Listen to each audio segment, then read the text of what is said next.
பங்குச்சந்தை அப்படின்றது ஒரு கம்பெனியோட ஒரு சின்ன பகுதியை நீங்க வாங்குற இடம். ஒரு கம்பெனிக்கு நிதி தேவைப்படும் பொழுது அவங்க பொதுமக்கள் கிட்ட இருந்து நிதி திரட்ட பங்கு சந்தைக்கு வருவாங்க. அந்த பங்கை நாமளும் வாங்கலாம். பங்குச்சந்தையில முக்கியமா ரெண்டு இருக்கு.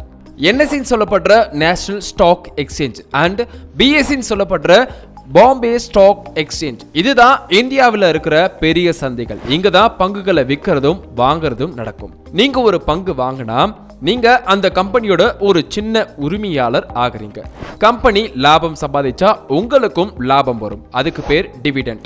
கம்பெனி நல்லா வளர்ந்தா நீங்க வாங்கின பங்கோட விலையும் ஏறும். அப்ப நீங்க வித்தா லாபமும் பார்க்கலாம். ஆனா இதுல ரிஸ்க் இருக்கு. கம்பெனிக்கு நஷ்டம் வந்தா பங்கோட விலையும் குறையும். அப்ப நீங்க வித்தா நஷ்டமும் வரும். அதனால தான் தெரியாம முதலீடு பண்ணவே கூடாது. நீண்ட கால முதலீடு தான் எப்பவுமே நல்லது. கம்பெனியோட எதிர்காலம், அது சம்பாதிக்கிற திறன், இதையெல்லாம் பார்த்து தான் நீங்க முதலீடு பண்ணணும். நீங்க பங்கு வாங்கணும் அப்படின்னா ஒரு டிமேட் அக்கவுண்ட் மற்றும் ட்ரேடிங் அக்கவுண்ட் ஓபன் பண்ணணும். அதுக்கப்புறம் ஒரு புரோக்கர் மூலமா நீங்க பங்குகளை வாங்கலாம். ஒரு நல்ல நிதி ஆலோசகரோட உதவியை எடுத்துக்கிட்டு முதலீட்டை ஆரம்பிக்க.